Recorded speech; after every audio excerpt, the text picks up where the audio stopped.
స్నేహితులారా, మన జీవితంలో కొన్ని సంఘటనలు మనకు నవ్వు తెప్పిస్తాయి. మరికొన్ని మనకు ఒక మంచి పాఠాన్ని నేర్పిస్తాయి. ఈరోజు అలాంటి కొన్ని సరదా సంఘటనలు వినేద్దాం. ఒక స్కూల్లో టీచర్ పిల్లలకు జంతు శాస్త్రం బోధిస్తోంది. ఆమె సముద్రంలో ఉండే తిమింగలం గురించి చెప్తోంది. తిమింగలం చాలా పెద్ద చేప, కానీ దాని గొంతు అంత పెద్దది కాదు. అందుకే అది మనుషులను మింగలేదు అని చెప్పింది. అప్పుడు ఒక చిన్న పాప అమాయకంగా అడిగింది, టీచర్, కానీ బైబిల్లో యోనాను ఒక పెద్ద చేప మింగిందని ఉంది కదా? టీచర్ కొంచెం కోపంగా, సైన్స్ ప్రకారం అది అసాధ్యం అంది. అప్పుడు ఆ చిన్న పాప చిరునవ్వుతో ఇలా అంది, సరే టీచర్, నేను చనిపోయి పరలోకానికి వెళ్ళిన తర్వాత యోనానే అడుగుతాతాను.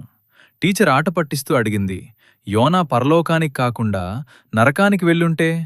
అప్పుడు ఆ చిన్న పాప అమాయకంగా చెప్పింది, అయితే మీరక్కడికి వెళ్ళినప్పుడు అడిగి చెప్పండి టీచర్.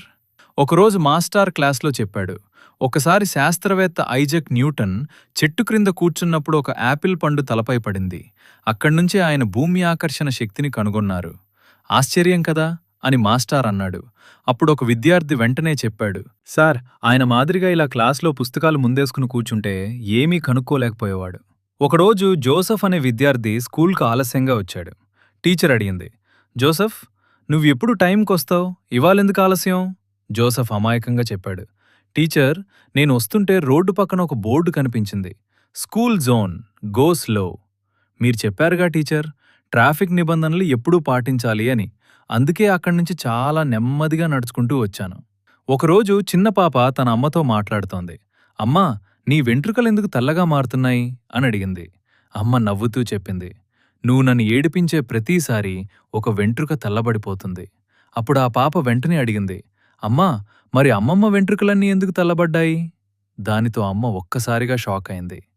ప్రియమైన స్నేహితులారా, మన జీవితంలో నవ్వు కూడా ఉంటుంది, బాధ కూడా ఉంటుంది. బైబిల్ ఇలా చెప్తుంది, ఏడ్చుటకు ఒక కాలము, నవ్వుటకు ఒక కాలము, దుఃఖించుటకు ఒక కాలము, నాట్యమాడుటకు ఒక కాలము. ప్రసంగి 3:4. దేవుడు మన జీవితంలో ఆనందాన్ని కూడా ఇస్తాడు. మనము ఎప్పుడూ దేవుని మీద నమ్మకం ఉంచి ఆనందంగా జీవిద్దాం. ఆమెన్.